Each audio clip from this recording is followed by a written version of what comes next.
Week 7 of the first season of Bubby's Ultimate Battle League is finally here, and Playmore is taking on our former assistant coach, John Jr., coach of the Portland Nightshaders. An incredible coach in his own right. He has had a very successful season, is eyeing the playoffs, and Tyler, it looks like this could be a potential rematch in the playoffs. So not only is this incredibly exciting to go against a former Playmore coach, but also we might see them again. As the standings show right now, John, that 3-6 matchup to open the playoffs, Playmore, Portland Nightshaders.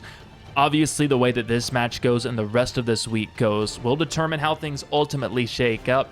As it looks, John, the big thing here, get the win, lock up that 3 seed on our side, and then take care of whoever we're up against in the opening round of the playoffs. As we've talked about before, when there are potential playoff rematches in the mix, sometimes you'll see some different strategies. Certain Pokemon that you would expect to be brought don't get to make it to the battle. And as we look at the opponent's team, John, I'm really hoping that means at least one or two of those top threats doesn't make its way to this battle.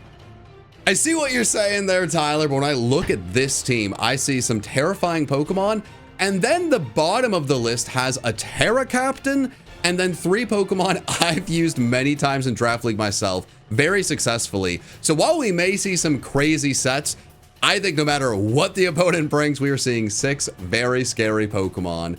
And what does that mean our coach is bringing to take on whatever that scary matchup is going to look like? Well, the team that you're seeing on the screen now for Playmore, Ben just labeled this team fun. So that's what we're rocking with. And if you're going to have fun, you know Spiky Joe is going to make an appearance. And if you want to know why Spiky Joe putting the other 4 were the selections for this battle, you can watch the extended team builder. It's linked in the description below. But for now, let's go see what the opponent brought. Considering both coaches are going into this match ready to have fun, I have no idea what we're about to see here. And actually, this doesn't really shock me. And I'm realizing nothing would have shocked me, Tyler, because we are seeing... Wait a minute. Is our coach wearing... Tyler, can you tell me the Terra type of our coach and our opponent? Ben's rocking a Dragon Terra for this battle. That's not the Terra that Superior's rocking. It's a fighting type Terra for this matchup. On the other side, I really feel like, John, a lot of these battles, our opponents have only brought 1 Terra Captain, made it easy for us. This time, 2 options for John Jr. over there. Terra Stellar, Enamorous, and Fairy.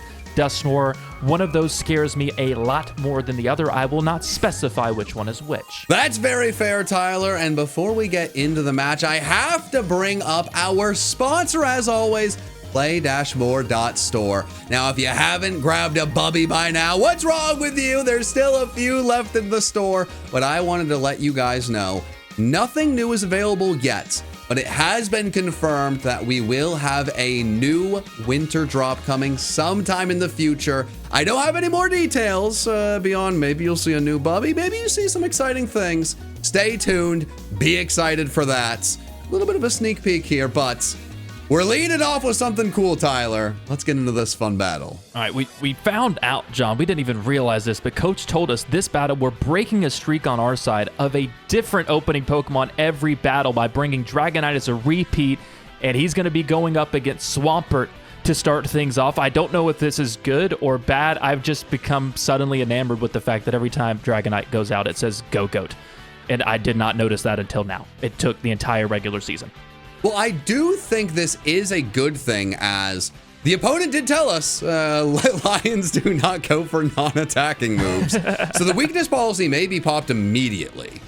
Oh, okay, a flip turn instead to break the multi-scale and not pop the weakness policy. We are playing an incredible coach. That is going to be a frustrating thing for us, but we do have that Dragon Dance. That is pretty exciting.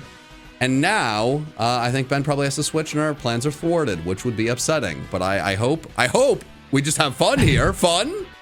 Roost. We get the multi-scale, then we get the weakness policy, then we crit kill extreme speed. Tyler, how you feel about that?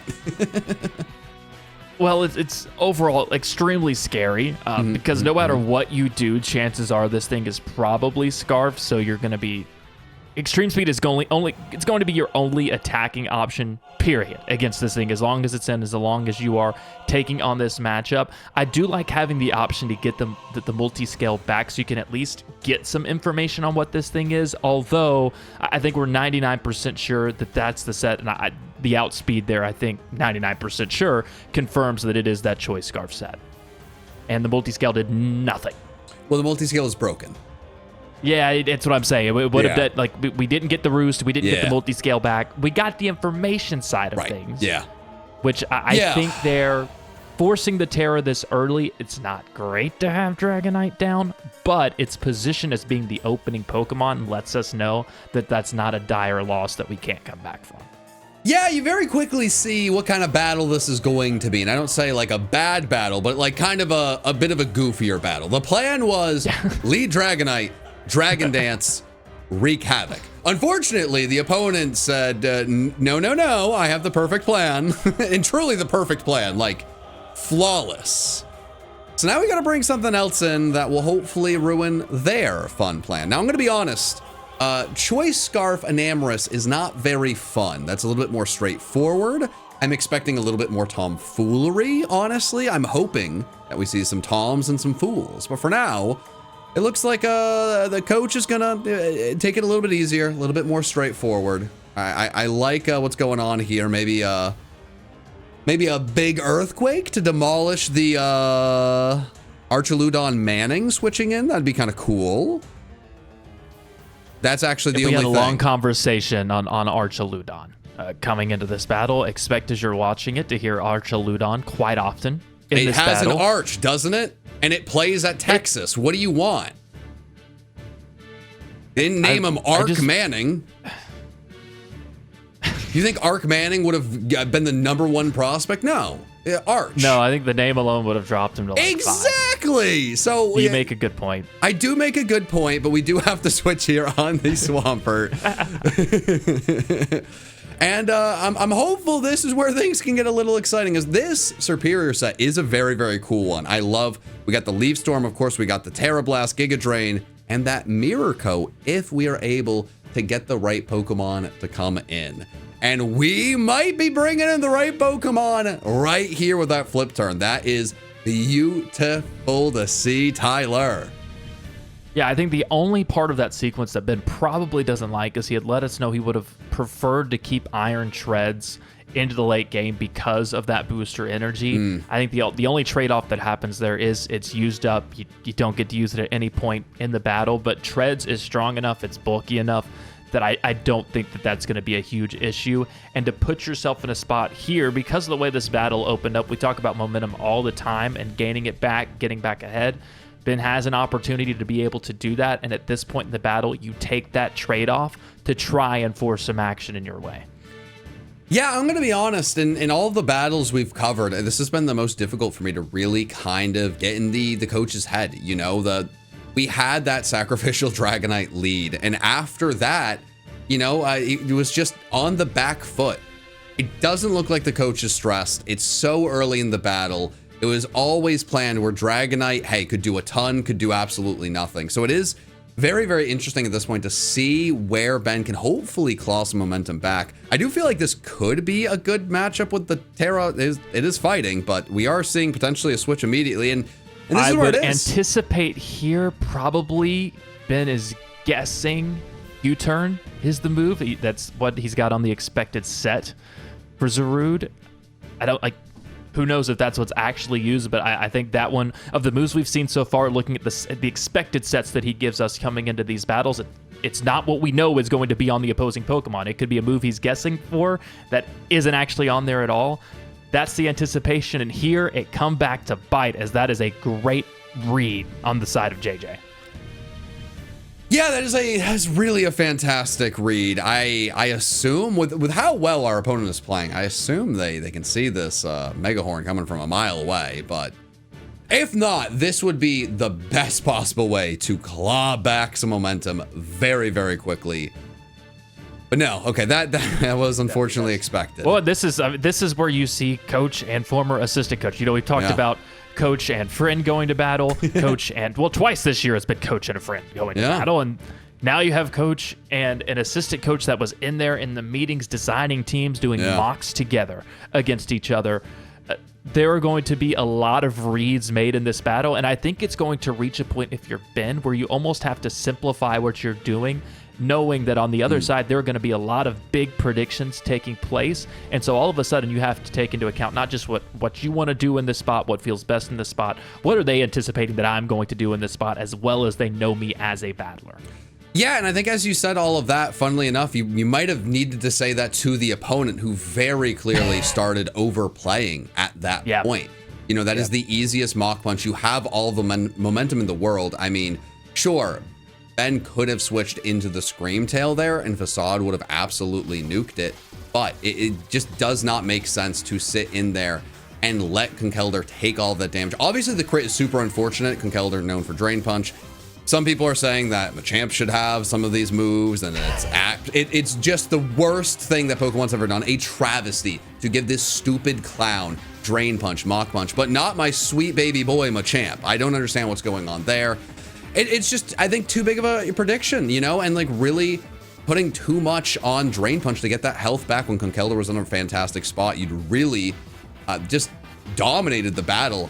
I feel like the tide is turning in a really big way. Now we need to see our coach take that read, that like he made the successful read there, and now we need to see him build on that. Stay in the opponent's head.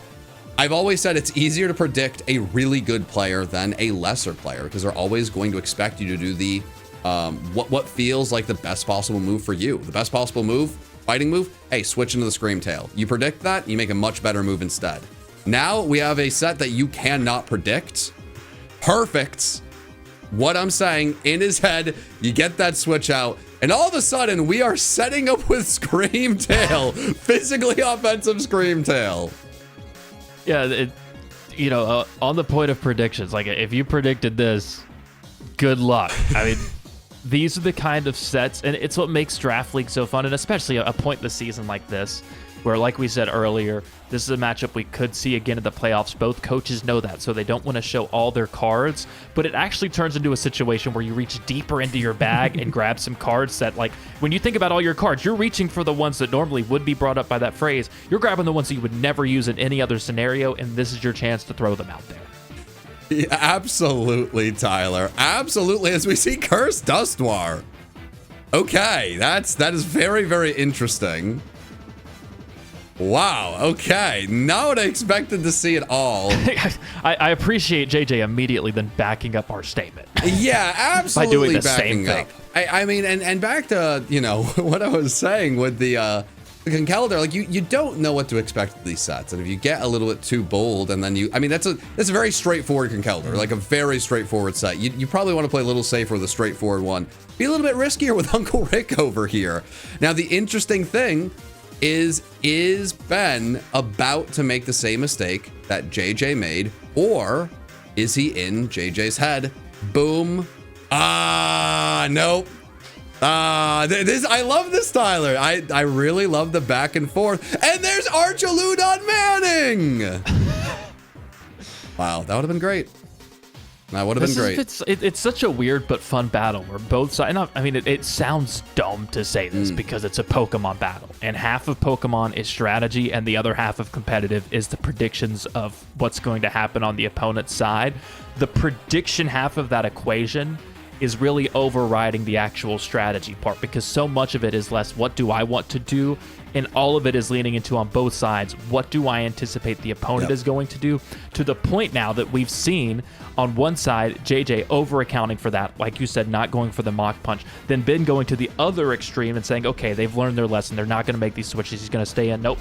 He makes the switch that Ben was anticipating was the smart switch to make, the best move to make in that situation, but talked himself out of it because of how these turns have been going. Yeah, and now it's such a frustrating spot for Ben to be. And this play right here, Tyler, this is the worst spot to be in as a singles competitive battler. You've made two wrong plays. it's so desperately, you want to make the prediction where he's going to stay in, and you go for the crunch and you just take it out. And here's the middle ground play with that Psychic Fangs. But it's so easy to see that switch. Like, the opponent is so in your head at this point. They are on the front foot. It's so frustrating. I do like the decisive nature of, like, just screw this. We need to get rid of Uncle Rick. We need to break through and get a kill. Poor Puddin'. Puddin' just wants a kill, Tyler. Puddin' is just here to get one kill. Come on. Well, and the difficult part becomes, even if you get it with that curse that comes after, even if Pudding lives on one here and immediately clean up, I don't think there's any switch out that you're going to want to make to take any damage. You find yourself down 3-1, and the issue becomes, John, something that we've talked about a lot. Priority number one becomes, how can you start to chip away and take care of that Enamorus to where you're not on your back foot so much that even if you're able to get some momentum, get some kills, even get a Pokemon set up, that thing is not whittled down enough or not in the proper position for you to be able to take out that top threat. Yeah, unfortunately, that is a very good thing to toss out there. But actually, I mean, Tyler, I really like this as well. You know, we're going to see the Mach Punch, right? Yep. But Conkeldurr's going to take a little damage from the Flame Orb, and Ben is going to be able to bring in the proper Pokemon to ensure that this stupid Pokemon that doesn't deserve to be here with these cool moves cannot heal up with Drain Punch. And while that Choice Scarf Enamorus is still an unbelievably big threat, I mean, if we can get rid of this priority, that is going to be pretty fantastic, as we do have some Pokemon that could be pretty darn terrifying late game. So I really, really love this spot if Ben is able to take advantage of the Conkeldurr being low and keep the pressure up just to make sure that does not continue. It seems like Superior has to be the move. Ben is going back and forth. I could be missing something. I feel like it's got to be Superior. But we'll see. Because Superior, I mean, hey, I'm not the coach. Huh. Okay. Now, maybe it's just that I want to save Spiky Joe for later. And maybe, you know, with Superior, you need to have it at a certain health for Mirror Coat. You know, there are a few different things with that. But if you can force out the... Well, actually, wait a minute, right? We have Destiny Bond. You do need to have the Focus Sash broken.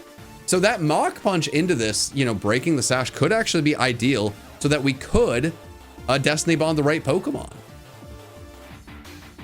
Now, as Ben looks at it, I even wonder too, and I don't know if this was the initial plan with bringing out Spiky Joe, but I wonder if this ends up working, as I've been clearly predicting, I think, a double switch here, because we've seen with the Conkeldurr, there seems to be a desire to keep that thing around with the Guts and the Mach Punch, to just have it deal as much damage as possible. I wonder if now the plan has switched to hoping to get the right switch, maybe even a Swampert here would be obviously the most ideal of ideals. It would have matched up well against Spiky Joe. Yeah, that's what we see. That is, I think that right there is a battle shifting turn. I don't know if that was the plan from the start. I think it shifted into that and has put Ben in a great position.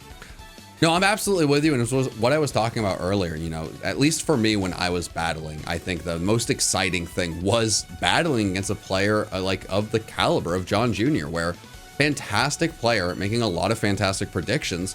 And if you can start to rely on them to make those bigger predictions, you can really start to play with that.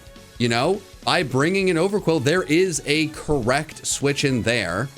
And now we see the Swampert. I can't imagine it lives even with the berry. It goes down, we're set up. And what JJ does not know is he is about to fall into Ben's trap. Well, JJ has been making fantastic prediction after prediction. There's no world, I don't think, where he's going to be able to predict this specific set. And that is the beauty. You called it out so well. I mean, come on. The Tyler, man. He can commentate. He looks great over there. What can't he do? I mean, come on. And now with the Terra. It shifts to even more of an advantageous position for Ben, because Archaludon is really the only switch that makes sense that JJ has in this spot. The other thing that becomes difficult when you're reading a Superior, now Ben has, well, he's made it obvious with Wide Lens being the name. Normally, you know, you might think this is your normal Superior set is going to be choiced, and you're going to be getting the boost and just blasting those Leaf Storms with the contrary special attack boost. Here, all of a sudden, because of this Fighting Terra that you talked about, the only Pokemon, the best matchup on the other side, Archaludon. For Superior, has a terrible matchup. I'm not sure what damage this is set to do. I don't know if this is a roll. I don't know if it's in range to kill or not. This thing is either going to be dead, it's going to be close to dead, or I am going to be very, very sad. Those are the options, A, B, or C. You have to remember, right? There was 3 Manning brothers. 2 of them won Super Bowls. The other one was a receiver, and it got hurt before that career could really get going. Is his son, Archaludon Manning, gonna have the same fate? Unfortunately, yes, Tyler, he is. Had everything he needed to succeed, but unfortunately, a silly little snake with a fighting glove on his head ended that career. And Archaludon Manning, I am sorry, because you have really let the squad down. Trap number 1, work. Swampert dead. Trap number 2, Archaludon Manning, dead. Trap number 3, mirror coat into that Enamorous. Bada bing, bada boom, Tyler. This is unbelievable. You nailed it. That changed the entire battle. It flipped it on its head. Yeah, this is another situation that should not go in Ben's favor, but because of the way that this Terra works, we've seen Moonblast already. Everything with this Terra is a one-time boost to the move, and that sticks around the entire battle, even if you switch out. I don't know if that gives Superior a chance to live this now, but we'll find out. It does! And there's the miracle! Get out of here! Are you kidding me? Wow. I mean, I just do not think our coach could have played the Superior any better. Not only did he force the double switch, but I also am pretty confident. I think I said it earlier. If not, I don't know. I'm running on empty right now. I'm doing my best. He knew he needed to keep this thing at a certain health range for that mirror coat. So making sure that damage did not happen while also laying that 3-step trap is just so phenomenal. Obviously, Conkeldurr can Mach Punch to take it out, but Tyler, once again, this stupid Pokemon is in a spot where it cannot Drain Punch and get health back. It's just going to keep getting whittled down. The Choice Scarfer is gone, and once this thing is gone, there's no priority left on the opponent's team unless I am missing something with Zarude. I mean, they just call that dude Zarude Sandstorm. No one's happy about that. Well, I think here the switch makes sense as well because that Fighting Terra gives you something to take care of Zarude because Superior, it's always faster than I remember it being with that base 113 speed, Zarude 105. So Ben likely going to outspeed there. You're going to have the damage to take. And as you mentioned, every turn that this Conkeldurr spins out there on the field, it just gets closer and closer to going down. Absolutely. The crit we got early on was a big deal. Massive. Yeah, we moved past it pretty quickly, mostly because we were saying silly things at the time. That was a big deal, and I'm really, really glad to see Ben is not overthinking it going for that Rain Dance. I really think at this point it is important to keep the pressure on the Conkeldurr. You cannot let this thing get healed up. With the damage Mach Punch did, Drain Punch would absolutely kill. So I think it's very, very important. There could be a switch, right? Maybe this is an obvious switch, but I don't know if the opponent can switch in this spot. So I think Gunk Shot might be the play. Destiny Bond is a guaranteed kill, so that also works. Nope, okay. But actually, Tyler, now you'll have to let me know. You are the master of strategy and, Pokemon mechanics. Does Destiny Bond, is that going to transfer to the next turn? Because Zarude goes first. Because it went last, it transfers over here. So it puts Ben in a spot. Again, I don't know the roll on a Gunk Shot, but it should do a lot of damage if it does the hitting the monkey thing. Well, now you said that monkey doesn't like Gunk. You also said that. I don't either, to be fair. Yeah. I don't. Yeah. I don't. Do you like Gunk, John? I don't like it when you mention that moves can miss. I've said it many times. I'll say it many more times.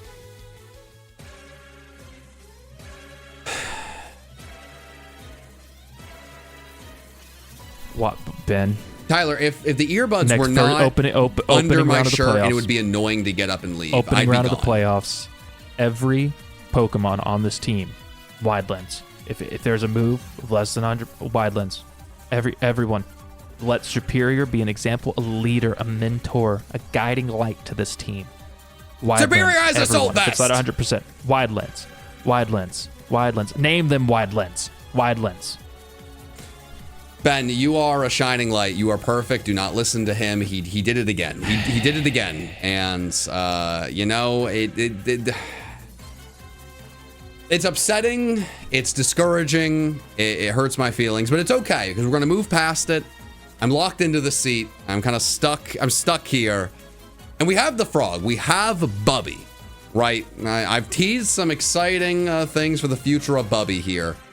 If Bubby can get this kill and go into battle bond mode. Also, Mega Greninja revealed, very recently. Very exciting. Everything is great with Bubby. This is Bubby's moment to show that it is here. It's ready to dominate in the playoffs. This thing wants a trophy, Tyler. Now, it's not guaranteed a trophy at all, but this is a fantastic first step, Tyler. If Bubby the Frog can do it, if Bubby the Frog can make this work, if Bubby can live one single punch from a stupid clown guy with cinder blocks.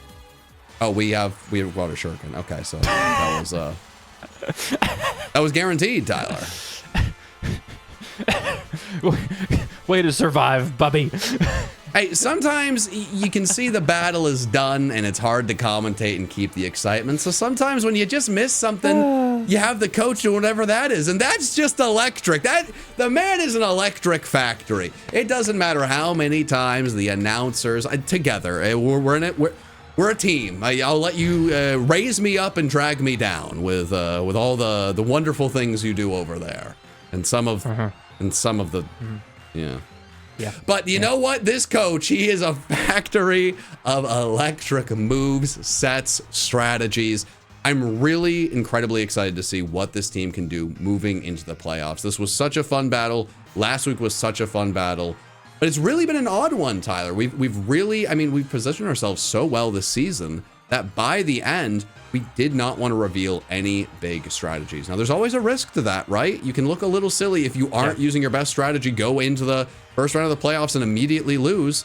But at least here, we got the win against an incredible coach and didn't reveal any of our best stuff. Yeah, we've locked up playoffs coming in. Obviously, this puts us in a spot where that 3 seed feels like it's ours at this point. Everything that we've seen this season points towards this being a team capable of winning a championship. We have accomplished a lot with Play More in past seasons. We have had a lot of successful regular seasons. We have made it to a championship battle. There is one thing missing from the resume. There is one thing missing from the Play More HQ, John, and that is a trophy in the trophy case. It's getting dusty. I'm tired of having to dust it every day with nothing being in there.